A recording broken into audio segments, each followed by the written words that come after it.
కళ్ళ నిండా కుళ్ళుతో నిన్ను చూసే వాళ్ళకి నీ కష్టంతో పనిలేదు. మనసు నిండా ప్రేమతో నిన్ను చూసే వాళ్ళకి నీ లోపాలతో పనిలేదు. కడుపు నిండా ద్వేషంతో నిన్ను చూసే వాళ్ళకి నీ మంచితనంతో పనిలేదు. గుండె నిండా అభిమానంతో నిన్ను చూసే వాళ్ళకి నీ తప్పొప్పులతో పనిలేదు. రక్తం నిండా కోపంతో నిన్ను చూసే వాళ్ళకి నీ పశ్చాత్తాపంతో పనిలేదు. వీళ్లే కాదు, నీ చుట్టూ ఉన్న ఇంకో 100 మంది నిన్ను 100 రకాలుగా చూడొచ్చు. వాళ్ళందరూ వాళ్ళ లోపల ఉన్న ఎమోషన్తోనే నిన్ను చూస్తారు. నిన్ను నిన్నుగా చూడగలిగేది ఆ పైవాడి తర్వాత నువ్వు మాత్రమే.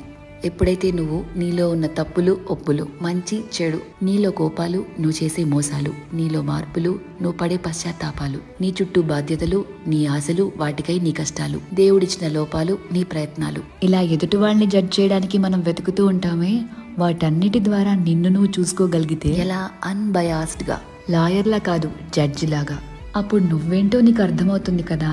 అదే సెల్ఫ్ అవేర్నెస్ అంటే. సెల్ఫ్ అవేర్నెస్ నీకు చాలా ప్రశాంతతనిస్తుంది. ర్యాండమ్గా ఎవరిని ఏమీ అనలేవు, ఎందుకంటే నీకు తెలుసు ఎవరి తుఫాన్లు వాళ్ళకుంటాయి లోపల అని.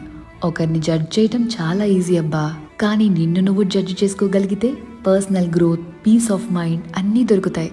అందుకే నిన్ను నువ్వు తెలుసుకుంటూ ఉండు, బాగుంటుంది. కళ్ళ